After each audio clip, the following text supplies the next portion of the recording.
ఓం నమ శివాయ నమ. ఓం శ్రీ మాత్రే నమ. ఓం పరబ్రహ్మ పరమాత్మ నమ. జగత్తుత్పత్తి స్థితి పలయ బ్రహ్మ హరియరాయతిని గుణాత్మ సర్వగవతిగామి దర్శ దర్శ దత్తాత్రేయ నింసంతిని సిద్ధి కురు కురు కురు స్వహ. కుర్రో కుర్రు కొండ దేవత అంబ పలుకు, జగతంబ పలుకు, సమ్మక్క పలుకు, సారలమ్మ పలుకు, వనదేవత పలుకు. జై కొండ దేవతాయ నమ. ఓం సమ్మక్కాయ నమ. ఓం సారలమ్మాయ నమ. ప్రజలందరికీ నమస్కారము. 2026 ఆగస్టు నెల ఈ 12 రాసులకి స్థితిగతులు ఎలాగుండాయి, వాళ్ళ యోగ నక్షత్రం ఎలాగుంది, వాళ్ళు చేయాల్సిన కార్యక్రమాలు ఎలాగుండాయి. మరి చాలామందికి అదృష్ట యోగం, ధనప్రాప్తి యోగంలో అన్నీ వస్తుంటారు. చాలామంది మరి జాతక బలం తెలుసుకోవాలనుకుంటే వాళ్ళ జన్మ లగ్నం అంటే వాళ్ళ పుట్టిన తారీఖు తెలియదు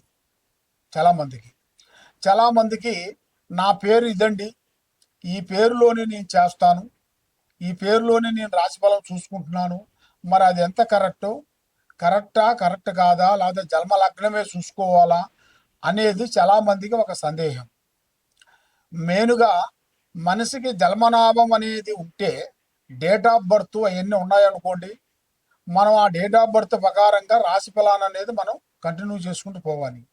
లేదు మనకి అది లేనప్పుడు వాళ్ళ నామదశ అనగా పేరు, వాళ్ళ పేరును బట్టి ఏ రాశి వస్తుంది, ఏ నక్షత్రం వస్తుంది అనేది దాన్ని పట్టుకొని దాన్ని ఎలాగ చేయాలి, ఎలాగ పూజా కార్యక్రమాలు చేయాలి, దాంతో ఎలా చూసుకోవాలి అనేది, ఆ నక్షత్ర గడియలు బలం ఏమిటి, మళ్ళీ వాళ్ళకి ఉండాల్సిన కుండలి యోగం ఎంతవరకు వచ్చింది, వాళ్ళకి జన్మయోగం ఎంతవరకు వచ్చింది, స్థానయోగం ఎంతవరకు వచ్చింది అనేది మెయిన్గా తెలుసుకోవాల్సిన విషయము. మరి ఈ 12 రాసులకి ఎలాంటి గ్రహాలు, సందేహాలు, డౌటు, ఏ సందేహం ఉన్నా కూడా తప్పకుండా ఈ కింద ఉండాల్సిన నెంబర్కి మాకు సంప్రదించండి. కాబట్టి ఈ 12 రాసుల్లో ఉండవలసిన వాళ్ళు ముఖ్యంగా మరి కొంతమందికి లగ్నాన్ని పెట్టుకొని వెళ్ళిపోతుంటారు. లగ్నం అంటే వాళ్ళు పుట్టిన సమయం, ఆ సమయంలో ఒక లగ్నం వస్తుంది, ఆ లగ్నాన్ని పెట్టి దానినే చూసుకుంటూ పోతుంటారు. కానీ లగ్నంతో పాటు రాశి బలం చాలా గొప్పది. రాశి బలము, లగ్న బలము, ఈ రెండింటిని మనం చేసుకోవాలి, తెలుసుకోవాలి. మీకు తెలిసిన దగ్గరలో ఉండాల్సిన ఏదన్నా గురువుల దగ్గర కానీ, లేదా డైరెక్ట్గా మా దగ్గరికి వచ్చినా కూడా మీకు ఏ రాశి వస్తుంది, ఏ నక్షత్రం వస్తుంది, ఏ స్థానం అనేది మీకు వెలుగులో ఉంది, యోగ స్థానం ఎంతవరకు వచ్చింది, యోగ కుండలి ఎంతవరకు వచ్చింది, స్థాన చలనం ఎంతవరకు వచ్చింది, లగ్న యోగం ఎంతవరకు వచ్చింది, కళ్యాణ బంధనం ఎంతవరకు వచ్చింది అనేది మేము ఎన్ని చూసి జాతక చక్ర గణితం అనేది వేసేసి చూసి అన్ని విషయాలు మేము చెప్పగలుగుతాం. మొదటి రాశి మేషరాశి. మరి ఈ మేషరాశిలో ఉండవలసిన వాళ్ళందరికీ అదృష్ట బలము, జీవిత బలము, స్థాన బలము, యోగ బలం. మరి ఆగస్టు నెల 2026 ఈ మేషరాశిలో ఉండాల్సిన స్థితిగతులు ఎలా ఉన్నాయంటే, ఇలా జాతక యోగంలో శని ప్రభావం అనేది మొదలైంది. చాలామందికి శని ప్రభావం మొదలైందంటే చాలామందికి సందేహాలు వస్తాయి. మరి ఎందువల్ల స్వామి గురువు గారు మరి శని ప్రభావం మాకు వచ్చేసింది, మరి దీనివల్ల ఏమి నష్టం అవుతుందో, ఏమి ఇబ్బందులు కలుగుతాయో, ఏ నష్టం అవుతుందో అని చాలామందికి చాలా సందేహాలు ఉంటాయి. కాబట్టి ఈ శని మీకు ప్రారంభమైన కానించి మీకు కొన్ని విధానాలు అనేది మీకు నేర్పిస్తుంది.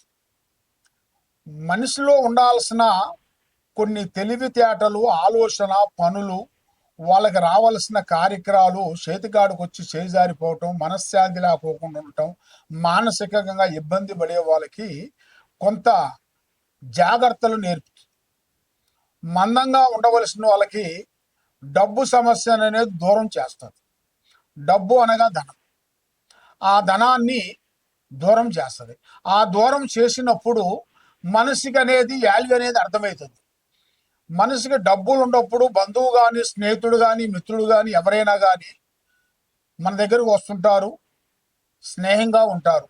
అదే డబ్బు దూరం అయిందిరా అంటే ఒక్క నమస్కారంతోనే వాళ్ళు దూరం అయిపోతుంటారు. మరి ఎందువల్ల? మరి ఇది శని ప్రభావం వల్ల, లేకపోతే మనసులో ఉండాల్సిన ప్రభావమా అనేది చాలా మందికి ఒక ప్రశ్న. కానీ ముఖ్యంగా ఈ శని ప్రభావం అనేది మనిషిలోకి వచ్చినప్పుడు ఆ మనసులో ఉండాల్సిన బుద్ధులు చాలా వరకు తెలిసిపోతాయి. తర్వాత ఎదుటి ఉండాల్సిన బంధుమిత్రులు, ఆ బంధుమిత్రుల దగ్గర ఉండాల్సిన కూడా ప్రేమ, అభిమానం కూడా అర్థమైపోతుంది. డబ్బులు ఉన్నప్పుడు ఒక రకంగా మాట్లాడారు, డబ్బులు లేనప్పుడు ఒక రకంగా మాట్లాడారని అండర్స్టాండింగ్ అయిపోతుంది.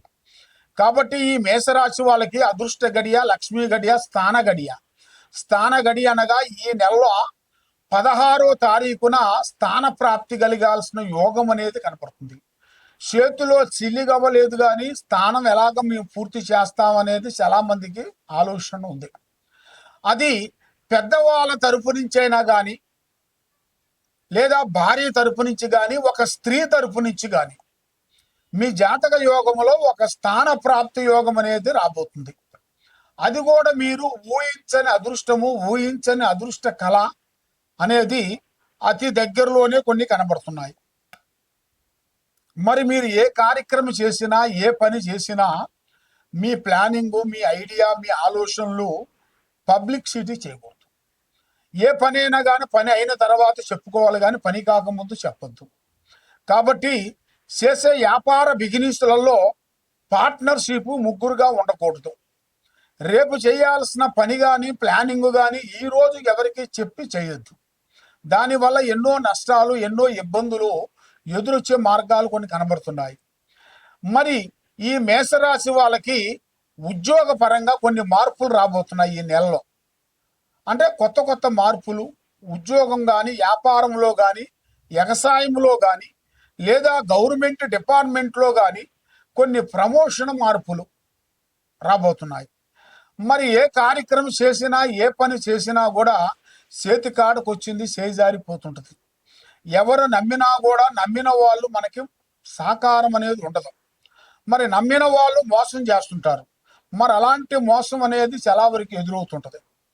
మరి ఈ జాతకంలో ఉండవలసిన వాళ్ళు, ఈ మేషరాశిలో ఉండవలసిన వాళ్ళు మెయిన్గా ఈ యూట్యూబ్ రంగంలో ఉండవలసిన వాళ్ళు, తర్వాత సినీ ఫీల్డ్లో ఉండవలసిన వాళ్ళు, రియల్ ఎస్టేట్లో ఉండవలసిన వాళ్ళు, చేయాల్సిన కార్యక్రమంలో ఉండవలసిన వాళ్ళు, ఏ కార్యక్రమం చేసినా వాళ్ళకి దగ్గరకు వచ్చి దూరం అయిపోతుంటాయి. మనశ్శాంతి లేకుండా ఉంటుంది, మానసికంగా ఒత్తిళ్లు ఉంటాయి. ఇలాంటి సమస్యలతో చాలా మంది సతమతం అయ్యే వాళ్ళందరికీ ఒక మంచి రోజులు, మంచి కార్యక్రమం అతి దగ్గరలోనే వచ్చేసింది. కాబట్టి మీరు చేయాల్సిన పూజా బలము, మరి ముఖ్యంగా లక్ష్మీదేవతని, అమ్మవారిని పూజించాలి, శ్రీ మహావిష్ణువుని పూజించాలి. మరి మహావిష్ణువుని మీరు పూజా బలం చేసి లక్ష్మీదేవతను పూజా బలం చేసినట్టుగైతే మీరు శనివారం రోజున 3 బొగ్గులు, 3 నిమ్మకాయలు, 3 జీడిగింజలు తీసుకొని మీ ఇంటి మీద నుంచి, మీ మీద నుంచి, మీ కుటుంబం మీద నుంచి, అందరి మీద నుంచి దిష్టి తీసి పారే జలలో వేసేయాలి. ఆ పారే నీళ్ళల్లో వేస్తే మీ మీద పట్టిన గ్రహాలు కొన్ని తొలగిపోతాయి.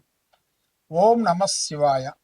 ఆ విధంగా మరి ఎక్కడెక్కడో వెళ్ళి జ్యోతిష్యం చెప్పించుకొని నిరాశ చెంది బాధపడుతూ ఎన్నో పూజలు చేసినా, ఎన్ని గుళ్ళకి వెళ్ళినా, ఎక్కడికి పోయినా ఏ పని కాకోకుండా, మనశ్శాంతి లేకోకుండా మీకు ఉండదు. కాబట్టి మరి మీకు ఎలాంటి సందేహాలున్నా, మీ ఇంట్లో ఏముంది, మీ ఒంట్లో ఏముంది, మీ పిల్లల మీద ఏముంది, మీరు చేసే పిల్లల చదువులో ఎలాగుంది, మీరు చేసే ఉద్యోగంలో ఎలాగుంది, మరి మీకు ఎలాంటి సమస్యలు అనేది ఎదురవుతున్నాయి, మరి మీకు ఎలాంటి గ్రహాలు మీకు ఎదురవుతున్నాయి అనేది మీరు తెలుసుకోవాలనుకుంటే మరి ముఖ్యంగా మేము అమ్మవారు పూజా బలం చేసి మాఘశుద్ధ పౌర్ణమి రోజున మేము ఈ వేర్లు అక్కడ అమ్మవారు పూజా బలం చేసేసి అక్కడ మేము ఈ వేరుని తీసి భూమిలో నుంచి తీస్తాం. ఈ చెట్టు కాడికి వెళ్ళి పసుపు కుంకుమ వేసి అక్కడ కొన్ని కోళ్ళు ఏటపోతులు కోసి అమ్మవారు పూజా బలం చేసి ఈ వేరుని మేము తీస్తాము. అది అమావాస రోజున ఆదివారము అమావాస సూర్యగ్రహణ టయాలలో మేము ఈ వేరుని తీసి పూజా బలం చేసి తీసుకొని వస్తాం. ఈ వేరు ఏమిటంటే నరఘోష నరదిష్టి ప్రజా దిష్టి లేకోకుండా సభకట్టు వేరు. ఈ వేరు ఆరోగ్యం కానీ కుటుంబంలో సమస్యలు కానీ భార్యాభర్తల సమస్యలు కానీ పిల్లల చదువులు కానీ కుటుంబంలో మనశ్శాంతి లేకుండా ఉండటం కానీ కళ్యాణాలు దగ్గరకు వచ్చి దూరం కావటం కానీ మరి వాళ్ళు విదేశాల ప్రయాణంలో బ్రేక్ కావటం కానీ కుటుంబంలో సమస్యలతో సతమతం అయిన వాళ్ళందరికీ మరి ప్రమోషన్ రాకోకుండా ఇబ్బంది పడే వాళ్ళకి ఎలాంటి సందేహాలు ఉన్నా ఎలాంటి సమస్యలు ఉన్నా కూడా ఈ వేరుని మేము పూజా బలం చేసి ఇస్తుంటాం. అంటే ఈ వేరు మేము ఎవరికైనా సరే ఫ్రీగా ఇస్తాం. కాబట్టి ఇది మీరు తీసుకోవాలనుకుంటే శ్రీ సమ్మక్క సారక్క మహాశక్తి పీఠం దిల్సుఖ్ నగరు సాయిబాబా గుడి ఎదురుగా మేము ఇక్కడ పీఠం పెట్టాము. ఇక్కడ మీరు వచ్చినట్టుకైతే ఈ అమ్మవారు వస్తువు వేరుని మీకు అందజేస్తాము. మరి మీరు ఎక్కడెక్కడో నుంచి మీరు ఉండి వేరే ఊర్లో ఉన్నారనుకోండి, వేరే స్టేట్లో ఉన్నా కూడా మీరు తప్పకుండా ఫోన్ చేసి మాకు గురువు గారు మాకు ఈ వేరు కావాలండి అంటే మేము మీకు కొరియర్ ద్వారాగా మేము పంపించగలుగుతాం. తప్పకుండా మమ్మల్ని సంప్రదించినట్టుకైతే మరి మీ కుటుంబాన్ని బట్టి మీ యోగాన్ని బట్టి మీ మీద ఎవరు చేస్తున్నారు శాతబడి కానీ చెల్లంగి కానీ బాణావతి కానీ మరి మీ కుటుంబంలో ఎలాంటి గ్రహాలు కానీ దెయ్యాలు కానీ భూతాలు కానీ ఎలాంటి సమస్యలు ఉన్నా కూడా దానికి మేము పరిష్కారం చేసి దాన్ని 11 రోజుల్లో మీకు పూజా బంధన చేసి మేము శాంతి చేయగలుగుతాం. తప్పకుండా మమ్మల్ని సంప్రదించండి. సర్వో జనా సుఖినో భవంతు. ఓం నమః శివాయ నమః.